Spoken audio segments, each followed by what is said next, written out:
Hi guys, and welcome to another episode of Toxic Magyar 501. Today we are casting a Tatars Chinese game of Age of Empires 2DE. So, as usual, we shall discuss what the civilization brings to the table.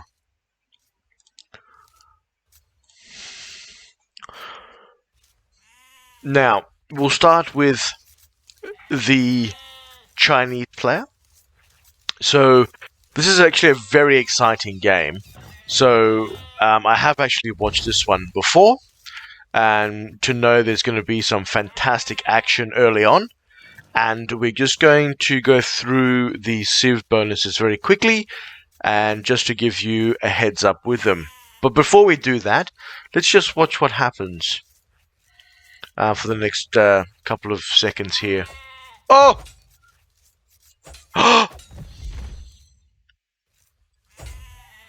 Now, what we just saw there was the kind of toxicity that we made this channel for. Can you believe that level of laming?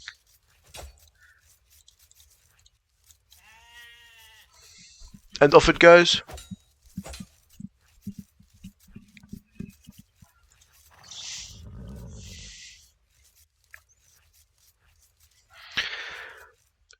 We'll keep an eye on this little sheepy here. Now, just remember guys, in Age of Empires, for those of you who haven't played the game much before and are just joining this channel for some fun content, your sheep are a very important part of the opening game, okay?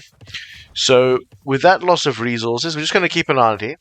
That loss of resources is extremely bad early on. As it's going to change up and delay the build order quite. Oh my gosh!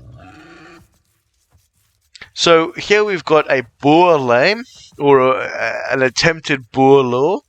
We're just going to keep an eye on this for a second. We're just going to focus in. So the idea of this is, with a scout, you have to hit it, hit the ball, and then the ball will chase. Now he's using his scout. No way! Oh my gosh. So, what happened here? This scout was trying to steal this, the Tatars boar, but because the boar actually obviously wants to eat the unit attacking it, with the help of the Tatar scout, we've successfully killed the Chinese scout. Oh my goodness.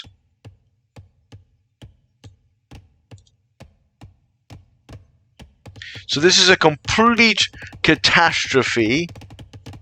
A complete catastrophe for the Chinese player in terms of their food income.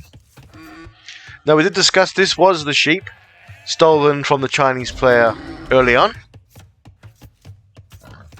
And you can see at the top here, 9 on food opposed to 2 from the Chinese player. Okay, so they really have been incredibly harshly lamed. And, okay, now we're back on the food. But this is, wow, wowee, what a fantastic start. Wow. Okay, let's come back quickly and we'll go through the civs. Just for you who are just tuning in for the first time, we do try and go through the civ,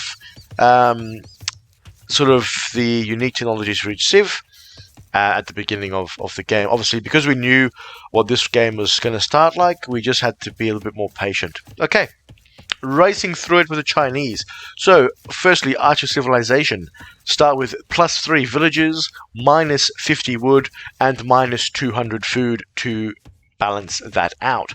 The technologies cost 10% less in the feudal age, 15% in the castle, and 20% less in the imperial age.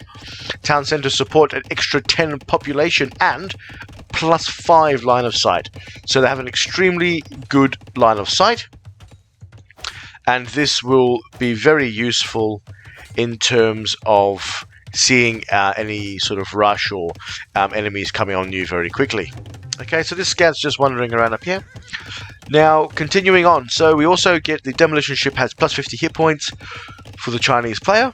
Not that we're going to have any issue with the water on this map. Unique unit is the Chukanu, so that is a crossbowman that shoots multiple arrows at once. The unique technologies are the Great Wall, so obviously that's going to be pretty normal with a Chinese civilization as we sneak about this little men-at-arms drush here as well. So the Great Wall, walls and towers have plus 30% HP, and the rocketry, Chikanus plus 2, Scorpions plus 4 attack. And as per usual, the team bonus is farms plus 45 food per each. Now we are keeping an eye on here. So we did see this little sheep disappeared, and we're just going to assume that it was gobbled by these villagers here. Okay, now we do have to keep an eye on this men-at-arms here, and we're just going to quickly discuss the Tatars. So, we have talked about these before, but we'll talk about them again. So, Cavalry Arch Civilization. Villagers gather, plus 50 food from herdables. New town centers spawn 2 sheep starting in the Castle Age. The units deal plus 25% damage when fighting from higher elevation. Yes, that is on top of the usual hill bonus. You get Thumbring and the Parthian tactics for free, making your archer units shoot faster and more accurately. Unique units, the Kashik Raiding Cavalry, also generates gold when attacking. Then we have the Flaming Camel, which is a camel petard essentially. Unique technologies, Silk Armor, Light Cavalry, Steppy Lancers and Cavalry Archers receive +1/+1 Pierce Armor. Timurid Siegecraft Trebuchets +2 range, which is amazingly massive, as we are watching these men-at-arms slaughter an innocent civilian. And the Timurid Siegecraft also enables the Flaming Camels to be created. The team bonus is Cavalry Archers +2 line of sight. Okay, so there we have it, guys. Just a quick run through of the technologies. I am going to create an overlay so that they'll appear here and here. I think that I saw that originally in one of MemTV's videos, and I think it's really, really cool to have that on screen so that the viewers can actually read it at their own pace, just with a slight transparency. And then we can focus more on the game. Now, we're just going to look at the Chinese players. So, they've eaten the deers, we're eating the sheepers, we are almost fully walled. Okay. We're just looking up here, so these men-at-arms are behind these walls. Nice woodline security there on both accounts. So, you know, any sort of militia raid, men-at-arms raid can't actually attack those woodlines. And we do have an early stone. Okay. Nice farming economy. So, you know, this is the Chinese players, they got, after the extremely tough start, is doing a really, really fantastic job. Okay, then the Tatars player, you know, obviously because of the extra amount of food there, just now transitioning to farm. So nice 2 dual woodlines as we spoke about before. Always want 2 woodlines on separate woods to utilize the efficiency to maximize the efficiency, sorry. And we really want to get that nicely. Although we probably could chuck a couple of villies on this side just to make that efficiency even better. Now, we do have to look at this. So most of the time when you're playing this game, you're going to be forwarded by a military. Either it be a tower, a castle, you know, a douche, was when you drop the TC and bash the TC down, normally with the Persian player. What we don't see is this.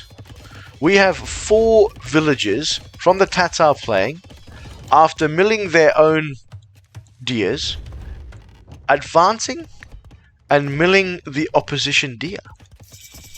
I mean, what the hell, man? We do have this villager idle, as it's locked in these militias. So basically they're just going to be in jail for the foreseeable future, and we will keep checking back on that as the game continues. So what we're seeing, this is incredible. So part of the reason I wanted to share this video with you was, firstly, that laming at the beginning is brutal. Not only was not stealing the sheep, but straight up slaughtering them is so much fun. That is just fantastic, okay? And to have your opposition move forward, build a mill. So we're not talking about a minimal resource. We're talking about 100 wood there, 4 villages to snatch up the deers. I was blown away. Already to castle. You know? Already to the castle. And doing the upgrades of fletching, and those saw horse collar coming in before for the farming.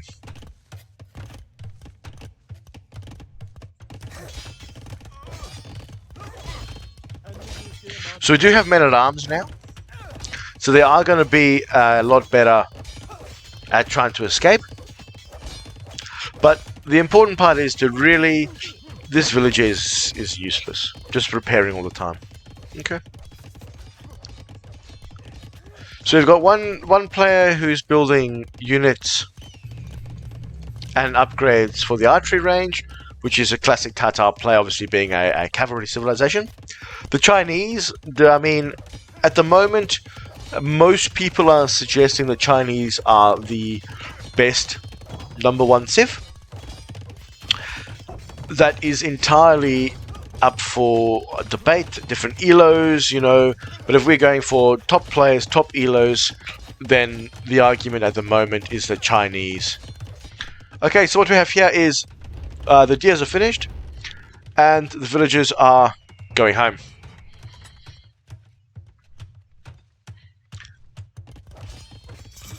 But like we discussed, so a lot of the civilizations and the gameplay, like, we're not going to talk about, you know, if I'm Tatars and, you know, we're going to move forward with the Drush, but then we're going to transition into the fast castle, we're going to wall up and just do a greedy fast castle to begin with. You know, this cast is not really about that. This is about casting the gameplay, okay? So, we're building a castle. We're securing this gold, this stone, and this entry point onto the base, okay?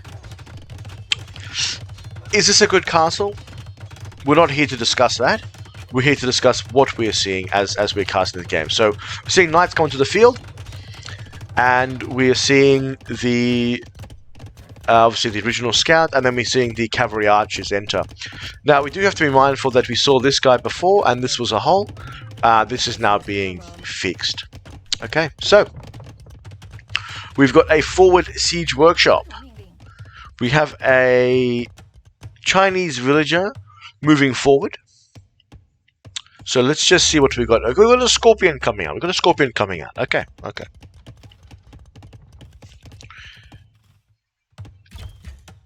So we're just going to have a look from the point of view.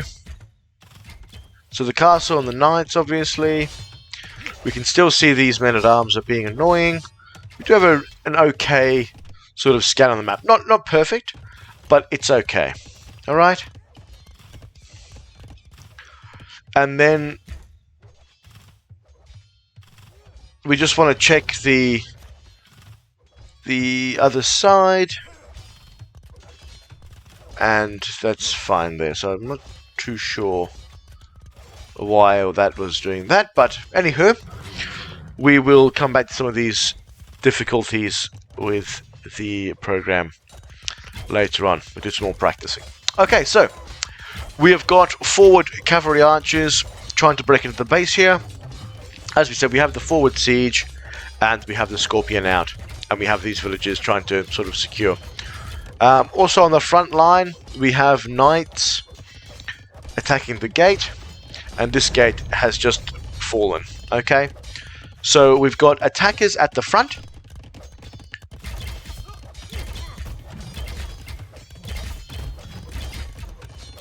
So the foundation of this house is going to stop these guys from running in. And we do have a siege ram now. Okay? What we also have is we've got a cleanup of the mill up the top there. And we've got the Chickanews. So we did have attempted quick walls, and it failed by the slimmest margin. Now we've got the Chickanews coming in. And these Chickanews are an extremely annoying unit. They shoot very fast. Especially when they are partnered with some knights. And the army for the Tatar players is in front. So you have a defensive siege workshop being rushed up. Look at these Chickanews. Like a machine gun, right? So the Mongols have Ferrari Rams, these guys have Ferrari Archers. Look at that. That is a machine gun. Just complete devastation. So what have we got? We've got a Camel. And we've got some more Horse Archers. Rushing up this TC, which is going to be good. So you're going to secure. You've got gold, stone, and a nice wood line. It's a really, really good TC. And we really like to see that.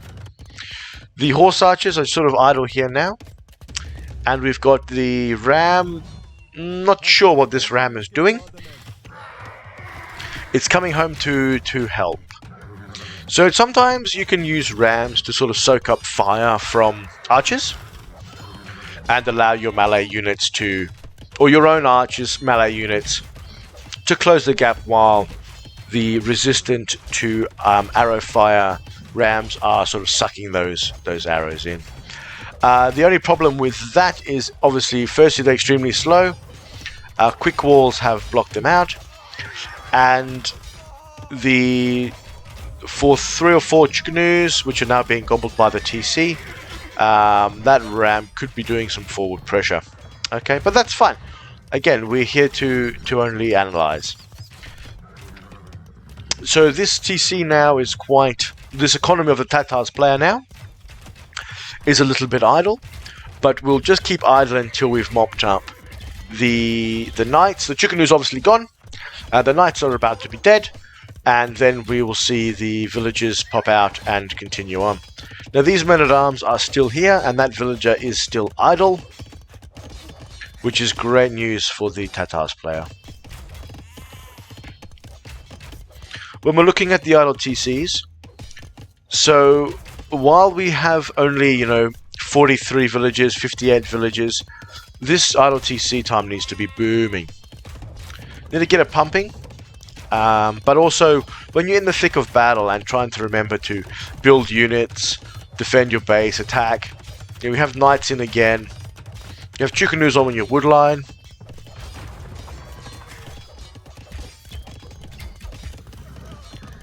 It is annoying.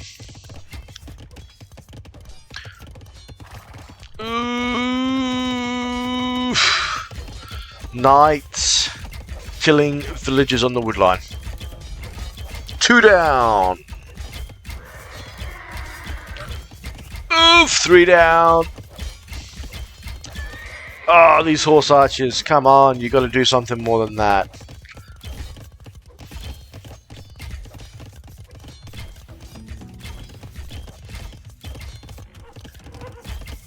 So the Tatars player is defending well. The scores are relatively even. We still have the original scout being chased by a knight, which is now being chased by a tiger. Okay. Awesome.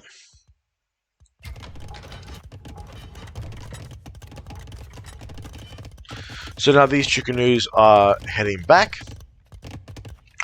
And we're seeing more horse archers, coming onto the battlefield. Now, the horse archer numbers are starting to gain some momentum here. Ooh! The Chickanews. So once we focus fire with the Chickanews, they can turn the tide.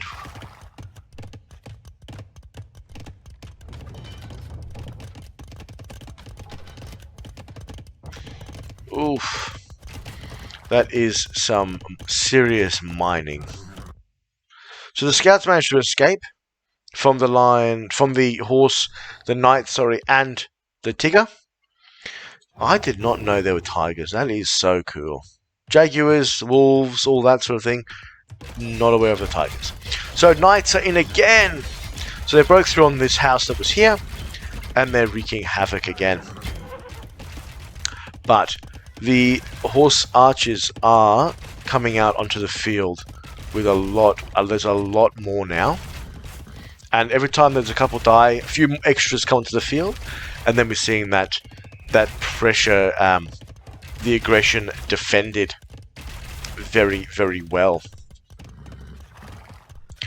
So we see some forward archery ranges and an TC to secure this gold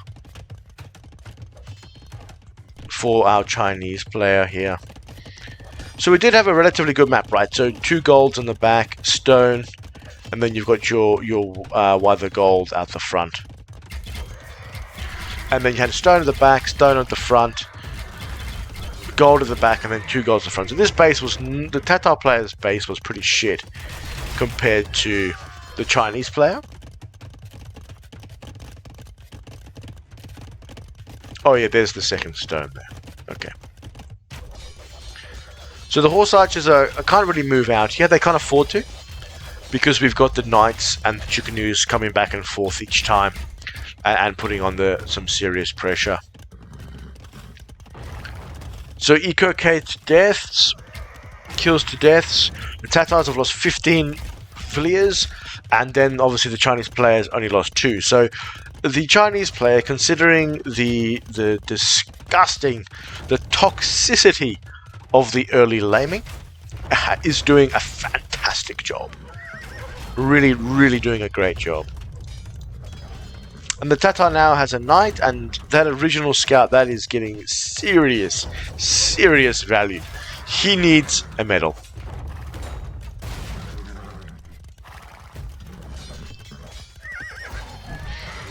So we really need to micro these archers and to kill these knights.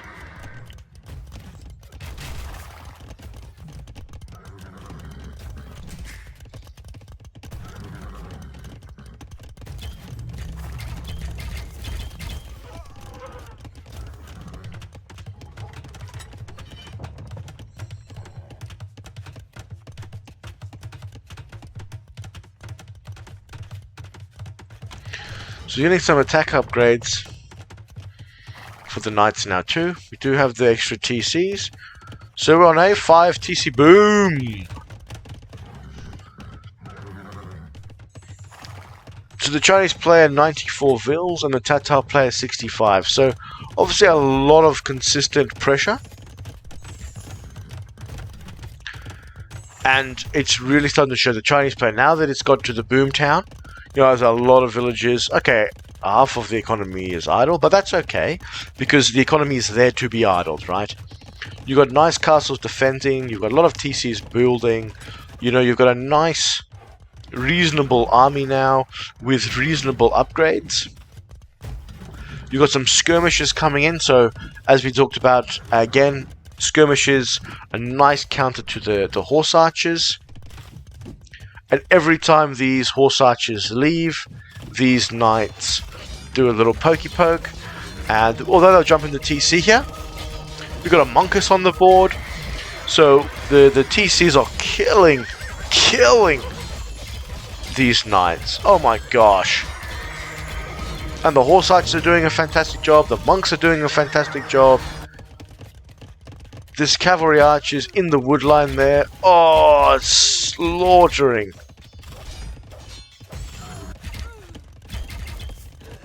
So you look at who is killing whom. You know, obviously the Chinese player clicks to imp soon. Here we go. And then you've got the Tatars player. He's never going to Imperial Edge. Never going to Imperial Edge.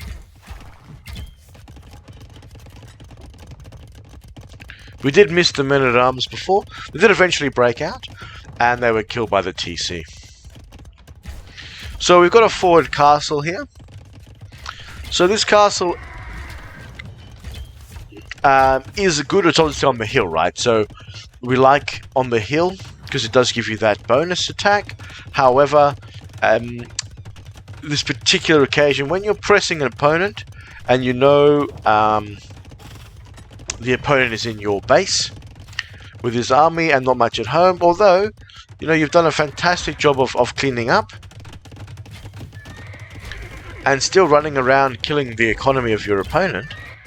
This castle is securing this area. Okay, sometimes you want to see this castle, you know, really close here, up here, so you're denying the gold and this woodline and pressuring the base. But this is a very safe castle. This castle, however, is,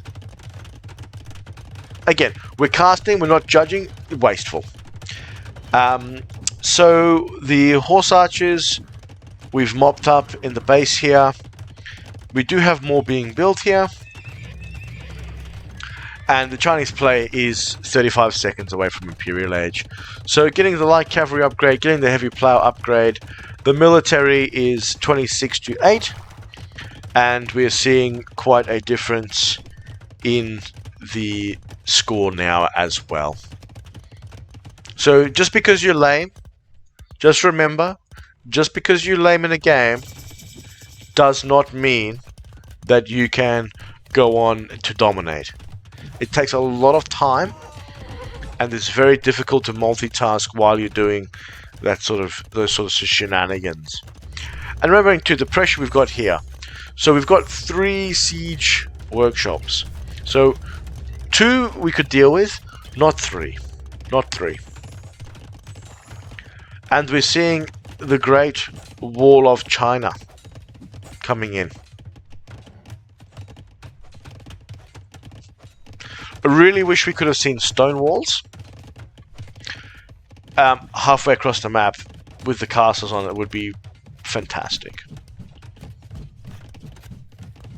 So we've also got, obviously, now Cavalier coming in.